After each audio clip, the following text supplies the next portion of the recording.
today.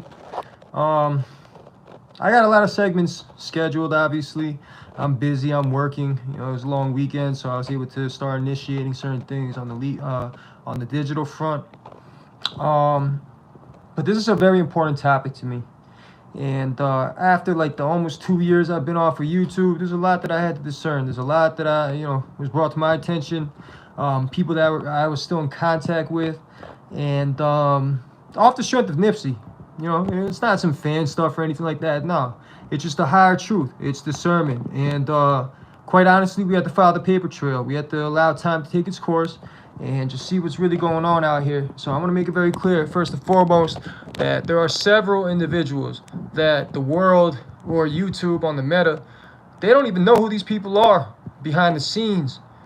And I want to shout them out right now because without them, the investigation, the so-called investigation through certain platforms and the information that was discerned and brought to the forefront, it would have never happened but for these people. And these individuals, this home team, never did it for $1. If that was or clout, if that was the case, then they would have had their platforms fully integrated. They would have gotten the credit for a lot of this information that came out. Now, I want to make it very clear. I have a segment set up, or scheduled rather, for what happened at Complex Con a few weeks ago between Black Sam and Brick Baby, aka Shitro. And I found it interesting that Conrad from the Av was over there, and there was laps that was run, that were run quite some time ago. But the one thing I did point out was that, look, Black Sam, he's speaking in subliminal code. There has been some level of correspondence between me and the Marathon Clothing. And look, I just want to make it very clear. Sam is very meticulous, very, very smart. And one thing I did notice was that he took the same exact Black Madonna t-shirt that Conrad from the Av was wearing on March 31st, 2019. As a matter of fact, it looks like he wore that shirt throughout the entire weekend on some fly bummy shit. I'm not even judging because I do that too. You know what I mean? You got a fresh Nike Tech or whatever maybe, and you just rock that for a few days when you're in hustle mode. Now, mind you, I'm not talking about hustling in the streets or anything like that. I'm talking about even like for me, fly bummy, like corporate fly bummy. But that's neither here nor there. I'm going to get into all of that. And the reason why I even brought that up is we don't have to look into all these other individuals. Me, personally, my discernment, it narrows in on the 60s. It narrows in on the LAPD.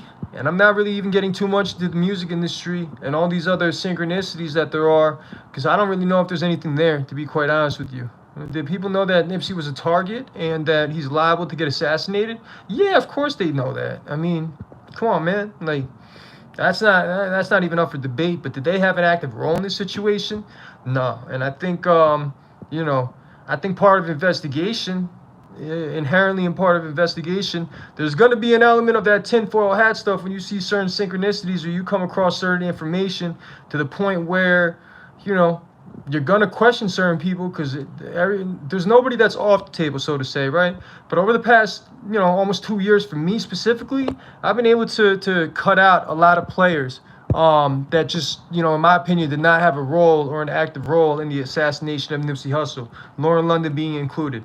Now, with that being said, there are people out there, there's spiritual mediums, there's people that could find it on the black and white and prove certain things, or, they ran their laps and could see it in 3D. Alexis K. Tyler happens to be one of the spiritual mediums that could discern this in 7D. That's what I call it. But even with Lauren London, there's certain things I agree to disagree with. Do I think she had an active role in getting Hussle out the way? No, I don't think so. But I do think there's other elements of things where it's like, okay, in the Matrix movie, who's the architect, right? Or who's the group of architects that are working in collusion, so to say. I'm not going to get too far into that right now, because the essence of this segment right here is specifically to give flowers to the individuals that gave their time, energy, and resources and did not make a single dollar off of this, showing that their intentions were purer than ever, showing that they were truly riding for Nipsey, and they didn't even crank out their own platform, didn't make a dollar off it. I mean, even myself, I didn't share too much content here. Most of what I did was on StreamYards, on other people's platforms, giving my insight and whatnot. let me just make clear who these individuals are. First and foremost, enlightened prophets. You are a godsend, my brother. I love you. From the bottom of my heart, I appreciate you because you know my entire story, my real life. And you know that the stuff I share on the internet, when I was once on YouTube and investigating Nipsey actively, so to say, while I had some downtime, you know the stories I told weren't fables or a figment of my imagination. I've shown it to you in the black and white. I've told you a lot to the point where you probably know more about me than certain friends of mine. And guess what? I wear that on my sleeve because that's my real life. That's my square that I stand on. That's my pot to piss in, so to say. Because I've seen it.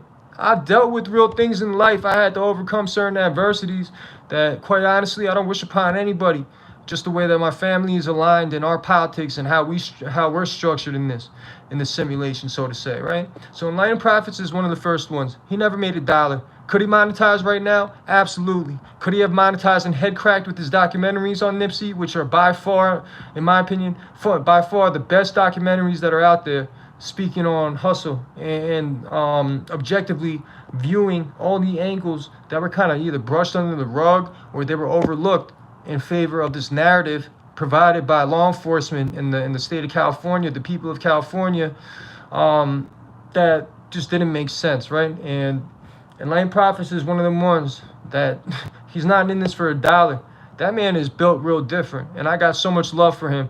And that just comes to show it's not about race, creed, color, religion, ethnicity, etc., and so forth. My man's is white, you understand? I'm not white. He is white, though, and he's one of my best brothers in this world, and I've never even met him in real life. So I'm going to leave it at that with him. And this is not even, aside from Enlightened Prophets, this is in no specific order. I want to give a shout out to Alexis Tyler. I love you, my spiritual auntie, who I provided some assistance with. And, even with that, there were certain things we agree to disagree. And guess what? None of that could ever get in between of our relationship because we have a mutual understanding that we could agree to disagree on certain things. We could have grown communication. But just because we agree to disagree doesn't mean we turn on each other or start smutting each other's names or start engaging in childish antics. Never that. Somebody else I want to shout out is Zahudi. I love you, Zahudi. Seriously, man, you're my brother, bro. You're my comrade. And even with Zahudi, I made a close one. It's certain things that he puts out, his content that I can't necessarily co-sign because guess what? I'm within the arm's reach of a lot of people in the industry. And I'm not even just talking about rappers or street cats. I'm talking about executives, people at the very top.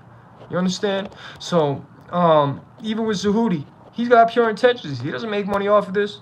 Now, some of the other players, the most important players when it comes to the investigation and what I was actively doing in terms of my role and how I helped, affirm or I guess invalidate or just prove that certain things there's nothing there, throughout the course of my investigation or my role in this investigation.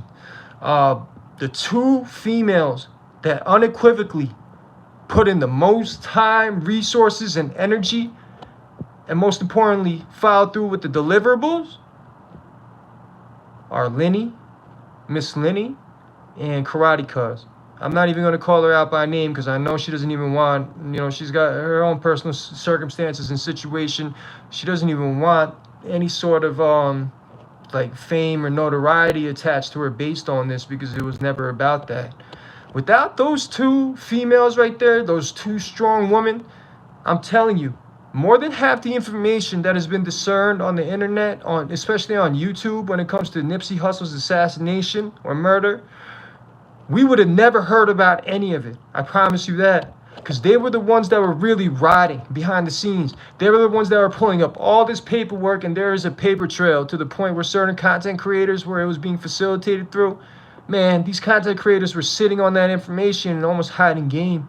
You understand? They were hiding it just to come back out of nowhere 2 years later and act like they just came across it themselves or whatever it is. Nah, they were delaying it purposely when we could have discerned this and put it out there many, many moons ago, before it actually came out and came to the surface.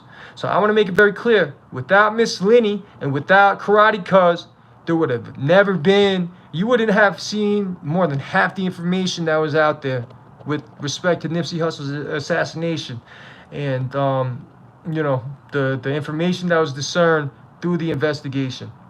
So I have the utmost respect for them because they put it on the line. They're the ones who really found that information. I can't even take credit for certain things because it was just brought to my table or brought to my attention, and I discerned it from a legal aspect or from just a practical aspect. Because for someone of my age, my background, my experiences, my emotional intelligence, etc., and so forth, it's extraordinarily high. It is, objectively speaking. And this is not me saying it. This is objective, like I said. So many lawyers out here, I'm talking about lawyers that have like 30 plus years experience on me, they look at me and they're like, how you even know all this stuff? How'd you even discern these kind of things? How are you even articulating it in a way where we can understand what you're saying and it doesn't sound crazy at all? Well, you know why? Because it takes one to know one. And I just want to make it very clear that even with that grid paperwork, look, I'm not going to put it out there as to who's the one who came across that paperwork or retrieved it through the Freedom of Information Act. But even with that, that was not Starwolf, period. You understand? Starwolf took it and ran with it and acted like this, that, that he was the one who discovered it, capitalized off of it. He pulled a whole stunt talking about how he got supposedly jumped by some invisible Crips at Santa Monica Beach, and he put it through the grapevine of a white female who I have no personal issues with. As a matter of fact, she has the right intentions as well, and she wanted to know what happened to Nipsey, because she could at least discern the fact that whatever the narrative was that was put out by law enforcement and by city officials, and ultimately the narrative that was put out there or advanced by District Attorney John McKinney throughout the Eric Holder trial, she could discern that there was definitely discrepancies and just think the math was not mathing. However, Starwolf put that through the grapevine of her when he supposedly got jumped with absolutely no proofs, knowing that she is not privy to certain things of the culture, knowing that she is not privy to certain things about the streets and whatnot. Now, me, I'm not acting like I was ever in the streets, never proclaimed to be. But have I seen certain things around it? Have I learned lessons from people that are behind the wall right now? Or even worse, 6 feet under? Absolutely. That's why I never prescribed to any of it. That's why I chose the righteous route. But aside from the two females I just shouted out that were unequivocally the most important factors of this investigation, I want to shout out D Squared as well. D Squared has supported through and through. She has been riding for Nipsey. Her and I have had so many wonderful discussions, and most importantly, she monetarily supported certain platforms that were putting out the information before we found out that there was an element of fraud behind it. I'm not going to get into that too much because that's water under the bridge, and quite honestly, like I said, I'm not trying to shortstop anybody's grind. Get it how you live, man, but just understand karma's real in life, and it's not on any of us to deliver it to you. That's the universe itself. So, admittedly, I started to realize, certain people just have some serious mental health issues. They're stuck in the system. You know what I mean? I'm talking about on papers, whether it's child support, whether it's active criminal cases or criminal cases that they're hiding and whatnot. None of that is my business. You know what I mean? People go through real things in life. So they have ulterior motives, or they're just wired a little different. Their mental health isn't necessarily all there. But I do commend the people that have taken the initiative to take some sort of level of accountability and to correct themselves. Not only forget the investigation, but to do right by their own people, to put it on the table for their family, and to strive to become a better version of self and to become more connected with the Creator. I commend people like that, seriously, because it's never too late to change your life or take full control. I mean, what does Jay Prince say? There's a famous quote he says that I really respect, even, despite whatever my personal beliefs are on him, whatever it may be. Look, Jay Prince made it very clear. Every day we wake up, we have a choice and a chance. And that's one of the frameworks I apply to everyday life. So for someone to even make that right choice and to not take a chance for granted and to focus on self-improvement and development, I commend that.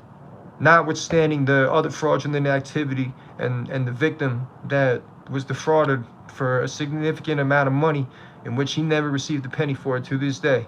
That's not my issue necessarily. I'm not here to pick a bone. D Squared, I love you. I love you, sis. You're a real sister. You're real family to me, and I'm forever in your favor and your family's favor. Now, in addition to that, my man Matt Ehrenberg. At the end of the day, you know, people know what happened, and that broke my heart when it happened. I felt almost like I was betrayed directly. But I want to make it very clear: without Matt Ehrenberg putting up the financial contributions through a specific content creator or platform, none of that paperwork that came out, none of the information that came out, or not none, but a lot of the information that came out that required an amount of money in order to retrieve that information, it would have never hit YouTube, period. Because Matt was the money behind it, essentially. He funded it. And I didn't even know about this until April of 2022, which is crazy to me. You know, it's like I knew the specific content creator or whatever it is. I made this clear before. I knew there was an element of funkiness. I know a pyramid scheme when I see one. You understand? But I didn't even inquire. The less I know is better sometimes. And I just knew, like, I'm not putting a penny into that. And I put hundreds of dollars into just donating so that people stop crying and complaining and they could actually lock in and investigate and take the information that were provided, especially from those two females, those two women, and put it at the forefront. You understand? So that people could discern this and we could connect the dots and actually come to some sort of level of understanding as to what happened to Nipsey specifically. But Matt Ehrenberg, without you, none of that would have ever happened, because no matter how much information was there or what was, you know, discerned or what we analyzed, look, without the money behind that, that specific content creator would have never been able to even pull those records. He would have never been able to put the money up behind that, because all he was doing was complaining this, that, and the third. And that's not even a personal bone to pick with him, man.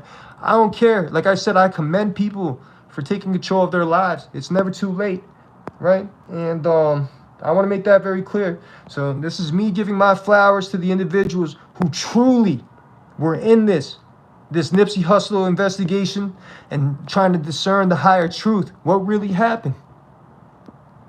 Because without them, without their selflessness, without their time, energy, resources, and just overall support, man, more than half this information that's out there right now, we would have never, ever seen it, period.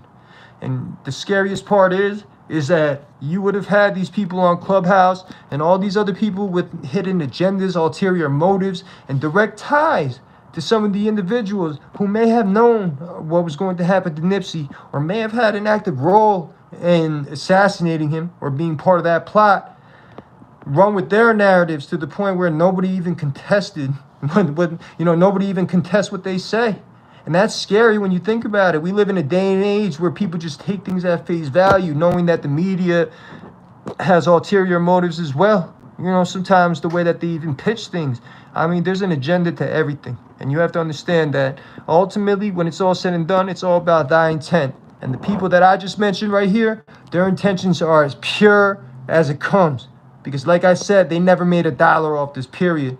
And if we're going to get really technical, those same two females were telling me for a long time, trying to grab my ear, telling me, LC, stop believing this specific content creator, because we already did our due diligence on him and a lot of things don't check out. There's a lot of skeletons in his closet.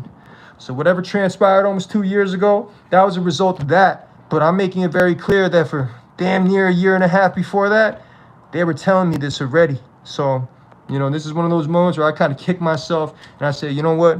Y'all were right. And that's why I got the utmost love and respect and appreciation for not only those two females, but for everybody else that I just mentioned right now, because those are the real riders for Nipsey, period. And guess what? We're going to follow through with what I have scheduled, with what happened at ComplexCon, because I think right there, we don't have to look too far into the music industry. We don't have to look too far into other, other tinfoil hat theories, because we know exactly what it is based off of that, or at least I think I do. So I'm not going to get into that now. That's a whole different segment, but I want to make that very clear that there were many players involved in this, far beyond who you see on the internet or who took the credibility for it, that, but for these individuals, man, y'all would have been believing bold-faced lies and tall tales about what happened to Nipsey Hussle. What did he say? If something happens to him, you better ride for him. We better ride for him. And these people that I just mentioned, they are the real riders behind this. But with all that being said, much love and peace to everybody. I'm just starting up right now. I'm just heating up right now. I'm the chef in the kitchen right now. I got a lot more content coming, and I'm not gonna even do it on this kind of like format where I'm just freestyling it with the black screen. I'm gonna start getting, listen, you see, if people really inquired into what I did or what I do for a living, you know, prior to my legal journey or my legal career, then you would know that I'm digitally way ahead of my time. So I'm gonna leave it at that. Everybody have a good day. I hope you had a great holiday. And look, just know, LC on deck. You could reach out to me. I'm not licensed in a lot of the states that y'all are from, but with transactional work, whether it's like business registrations or formations or anything like that, or even general advice, I don't even seek $1 from y'all. You don't even have to sign a retainer. You know, just off the strength of my love, respect, and appreciation for you, with respect to how you selflessly assisted in this investigation. I'm more than happy to help in any capacity I can, with a hard disclaimer that I might not be licensed in the state that you're seeking legal advice in, or you're seeking to pursue something in that requires an attorney that actually knows all the statutes and law down there. But anyway, peace and love, everybody.